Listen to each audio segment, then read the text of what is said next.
heart of English football, with his model looks, his panache, and with his scintillating skills. Might have allowed Ginola the chance to close on goal. At Newcastle, he's shone in a team built to entertain. Yes! They're on their feet. At Spurs, he restored glory and glamour, and they loved him for it. C'est magnifique. Дэвид Джинола is a legend of the Barclays Premier League.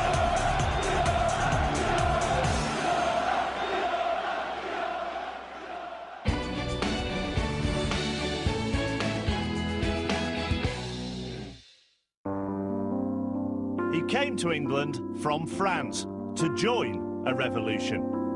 I think Ginola and Newcastle were born for each other. Ginola and Kevin Keegan's Newcastle. Ginola at Newcastle was a phenomenon. That was the right club for him at that time because of the players they had, the Ferdinands, the Shearers, you know, Gillespie's, I mean, a whole load of talented players. In a way, he was lucky. He went to Newcastle, where they had Kevin Keegan, who basically said, I don't want you running back. I want you to entertain. And I want you to be up that field and stay on the wing, but I want you to go and play. Ginola, he's taken no time to settle. That's right! It's simply world class. From the man who may prove to be the finest foreign acquisition of the summer. Him going to Newcastle really was the right place for him with Kevin Keegan and his sort of, you know, and I don't mean this disrespectfully, his travelling circus. You know, a side that played great football, winning football, and could really tolerate his lack of defensive qualities. If he'd gone into another system, another club, and they said, you don't work hard enough, I can't play you, he might end up going back to France very quickly. Keegan, you know, signed Les Ferdinand, heard of. Warren Barton, heard of. Shaggy Hislop, heard of. I've been honest, I hadn't heard of Дэвид Джинола. I had not heard of him. I remember playing against reserves the first time he turned out about 2 or 3 weeks, and you know, me having a little whinge at him. You know, he swiveled from his left to his right, and he smashed a volley in the top corner and shut me right up, it did, but...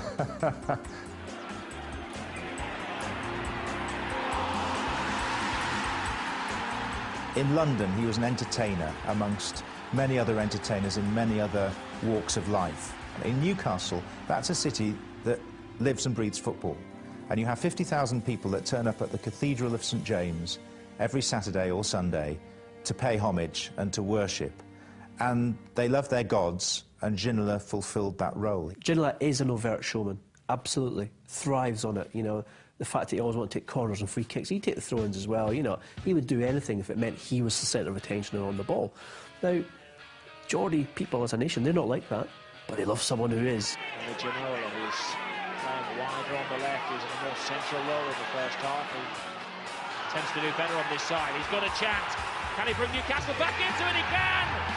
Great goal by Дэвид Джинола. A classic from the French master. His impact was so quick at Newcastle, and that Newcastle team was itself so popular that every football fan in the country was able to safely adopt Дэвид Джиноla as a favourite player, as a great player, and as a good thing. If he'd been playing for one of the traditionally frowned upon clubs, your Manchester Uniteds, your Leeds Uniteds, it would have been much harder. Oh, look at another Flash Herbert playing for those, look at that. But because Newcastle were A, harmless, and B, everyone's favourite, that was a boost for him. He was fantastic for 2 seasons, probably the best player I've seen.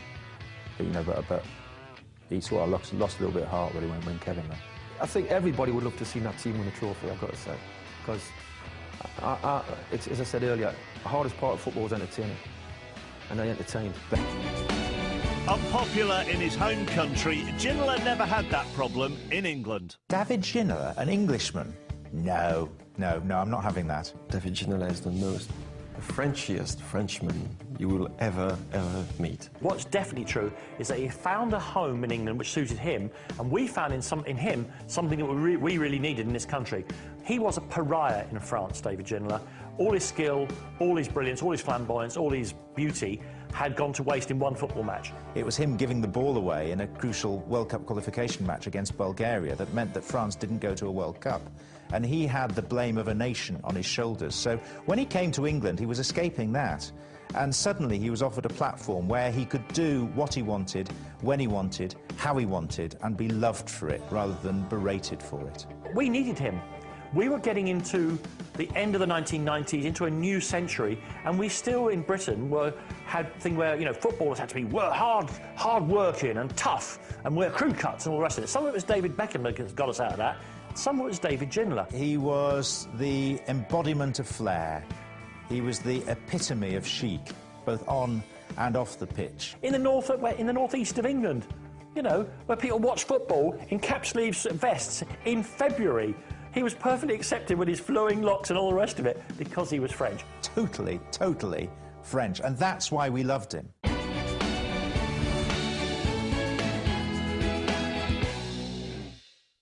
Bloody good looking.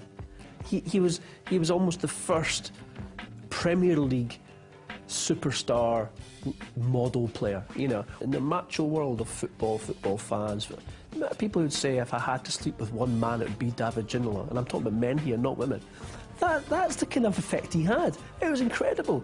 Lovely long hair, good looking, dressed very well, which didn't make me too happy, to be honest with you.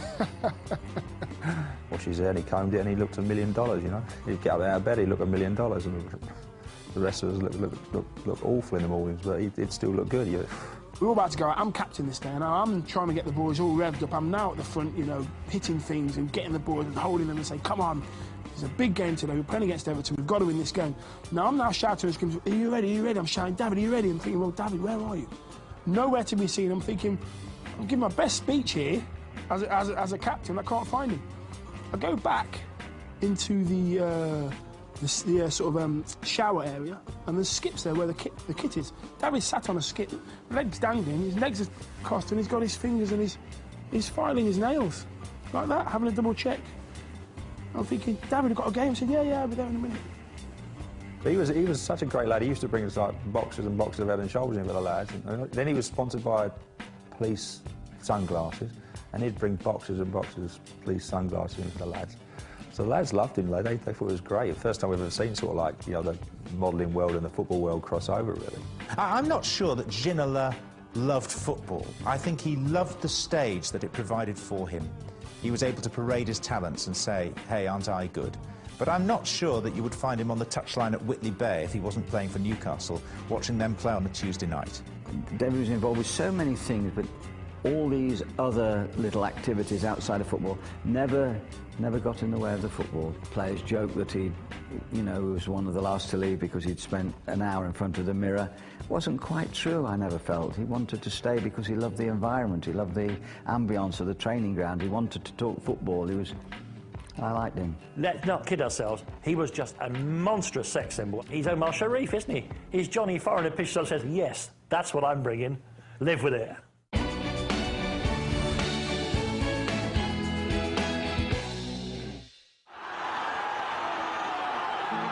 Ginola with Armstrong here.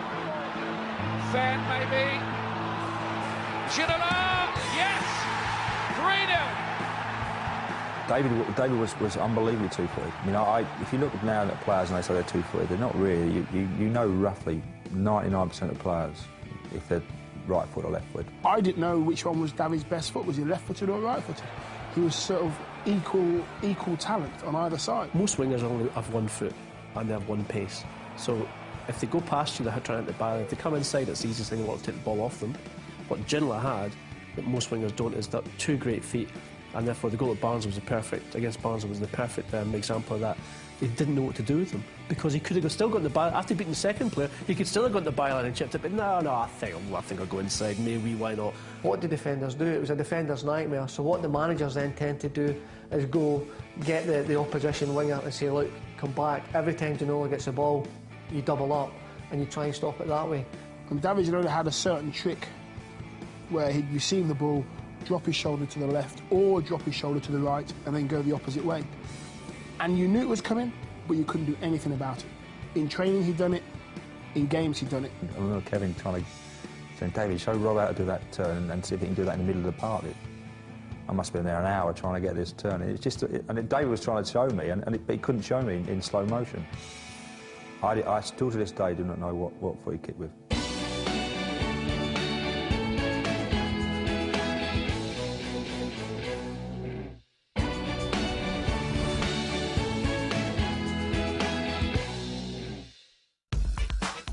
In the summer of 1997, Дэвид Джинола joined Spurs, a mid-table side struggling to live up to the club's reputation. Ginola, 2-0. What a finish by Дэвид Джинола. Alan Sugar had Spurs as a club, and in his mind, he'd done very well. And to be fair to him, he had rescued the club from financial abyss. When the crowd started to get a bit uppity a couple of years later and say, you know, no, we want better than this, we want better than this. And I can't even remember who the manager was that he sacked to bring in George Graham. But that was pure punishment for the Spurs fans. I'll show you who's in charge of this club. It was real Victorian parenting. And suddenly we had George Graham, who stripped the team of all glamour. His idea was to get in the players who got Wimbledon relegated the previous season, and so we end up with Leonardson, Perry, Thatcher. I mean, these are players who even the Wimbledon fans for which are a bit crude, aren't they? I think, to use the canine analogy, he was the pedigree presence in a Dogs of War team. Because, yes, there wasn't a whole lot of glamour around. This was a team with the Stefan Freunds of this world and the Stefan Eversons. A lot of other people called Stefan, who weren't tremendous footballers, but, you know, plenty of that, giving it that. As a person, he just raised, if you like, the not just the quality, but the charisma of the team. And Spurs fans were desperate for the return of someone who might, you know, give it a bit of Hoddle, give it a bit of Ardiles, give it a bit of John White, give it a bit of Gascoigne, whatever, you know, all those players who'd gone before him. And he just came and he slotted into that white shirt. It's like, oh yeah, you're the one we needed. Here's Ginola. One of his runs again, and one of his goals again. There is the Tottenham goal that they needed. Superb strike from Дэвид Джинола. That's what he can do. And it was right out of his book of classics. And he was a wonderful footballer. I'm not sure if George Graham really appreciated him or maximised him as much as he might have done. He asked David to do one or two things that were maybe slightly defensive orientated, where he was really just a fantastic winger, and if we could get in the ball and get in the ball early enough and he could get one against one, you know, he could go past his man. The crowd loved him. He was brilliant at Newcastle, but it was a short, a bit like that great team of theirs, short, phosphorescent outburst of brilliance. But actually his great time was at Spurs. He wins a trophy for a start, albeit the League Cup, 10-man Spurs winning at Wembley under George Graham, the bloke in a coat and his blue and white army, wouldn't chant his name. And he wins Footballer of the Year and Player of the Year. I mean, he clearly is the outstanding footballer in England for about 18 months. And all of that is recognised by the award ceremonies, and that's in a Spurs shirt. I think the irony about Дэвид Жинола is he won it because he played well, but he won it because Manchester United won the treble. And I think there were that many players voted for by Manchester United. There must have been about 10 candidates from Manchester United that the votes were split. That actually ended up with Ginola getting more, and everyone thought, they just won the treble and Manchester United haven't got a Player of the Year. To win an award by finishing 10th in the league, you've got to say he's done very, very well. I think, for all the regard that he's held in Newcastle, when you see his returns to White Hart Lane, it's not just the usual burst of applause. There's a warmth in it. Even some of the other great players who return, they get respectful applause. Ginola, it's kind of it's a shared delight as something that came and went very quickly in our lives, but won't be forgotten in a long time. His most memorable goal came in the FA Cup. The goal that everyone talks about is the goal at Barnsley. I mean, Ginola in Barnsley, that wasn't really his stage, was it, 𝙎𝘽? I mean, the nightclubs are very good, the changing rooms might have been a bit small. Not an easy place to go to, 𝙎𝘽. It was tricky, it was a bit of a banana skin for Tottenham. I remember sitting in front of that cramped front row of that director's box there. And it's exactly the sort of place where you'd expect Дэвид Джинола to not be doing anything. The game was meandering towards some kind of a draw, and he got the ball wide left, halfway line. Goes past one, goes past two, goes past three, and you keep thinking, just when's he going to put it in the net? And he went and put it in the corner of the net, and I think afterwards he pulled his shirt up and did all the French histrionics. Great goal. At the end of his career, he moved to Aston Villa, where he's best remembered for a confrontation with the manager. John Gregory was in his first big job at the time at Aston Villa. He'd had a few seasons there, but I would imagine it's one of the bigger characters he'd come across in his managerial career, and they'd had a few spats and a few fallings out. And he starts to drop Ginola from the team. You may remember this.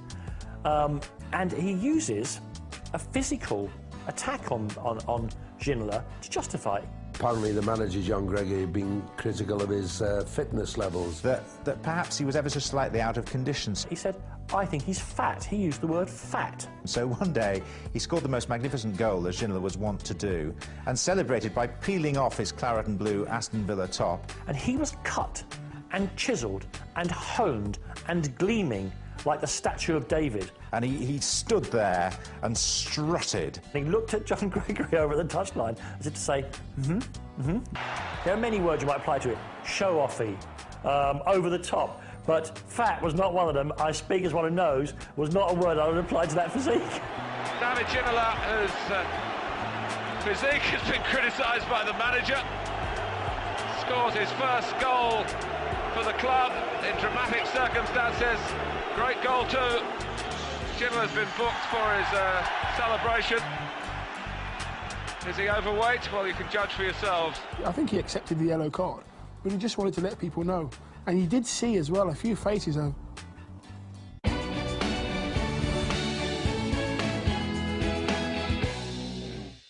Дэвид Джинола was nothing but a winger. He was not an attacking midfielder, he was not a number 10, he was not a centre forward, he was not a withdrawn striker, a 9.5, call it what you want. No, winger, winger, winger.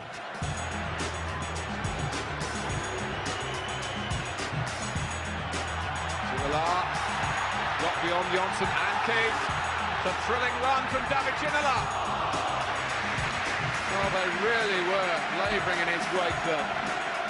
The winger is something which England prides itself in producing. And in fact, if they'd produced more in the last 15 years than the national team, they'd have been in a better state. But Ginola was someone who literally hugged touchline and who liked to draw players towards him, let them dive in, and then just shuffle the ball away. But he's man to cross the ball. Beautiful cross for the ball as well. Ginola. Good turn. What about the cross? Klinsmann! You know, the crosses that he used to get in, especially for Les,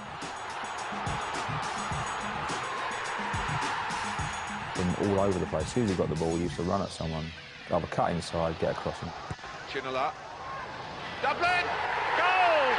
He'd get the ball on his right foot, or his left foot, and he'd cross it into an area where I would be, Alan Shearer would be, Les Ferdinand would be.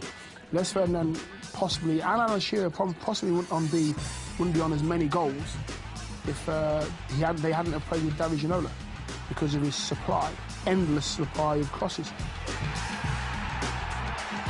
It was unlike anyone I've ever seen since. He did not celebrate the goals that he made with his teammates. He did not run to the goal scorer and jump on them. He stood on his own on the wing with his arm raised, one arm raised, and taking the bow of the crowd, as if he had scored it personally.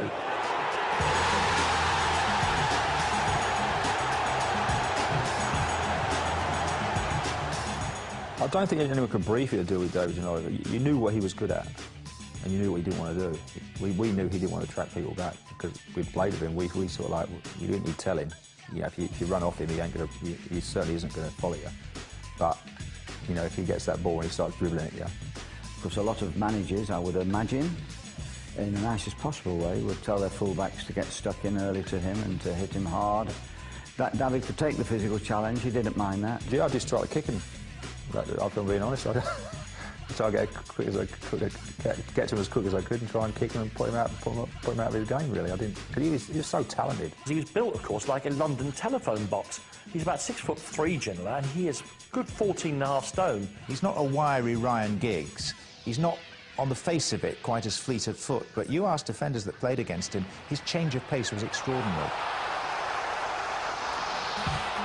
Ginola today has a little more freedom. Oh, he gets the first shot of the game. The one player who has been above criticism for Spurs this season. The one element of his game that was not suited to England is the fact that honestly his defensive duties had to be attended to by somebody else. I would say he did the right thing, and I've always said, put people in your team to compensate the defensive side of a winger, because if you can keep a winger fresh during the game and you get him the ball with one defender to beat, happy days. A flight move again by Newcastle. Ginola is through. Ginola with the finish! Дэвид Джинола proved that in some ways English football had changed and improved. In the modern game, he provided that one hairpin to unlock big, solid defences. And he was critical because of that. A fine player. He trained hard. He was well-liked.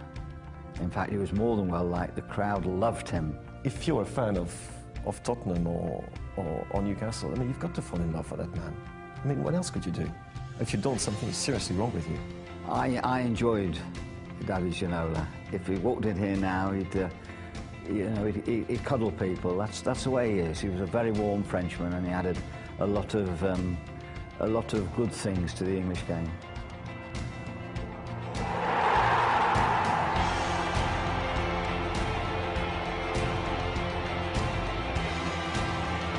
It was a pleasure to have, put on the same colour shirt and actually played with him and actually been amongst his talent, been on the end of his couple of his crosses as well.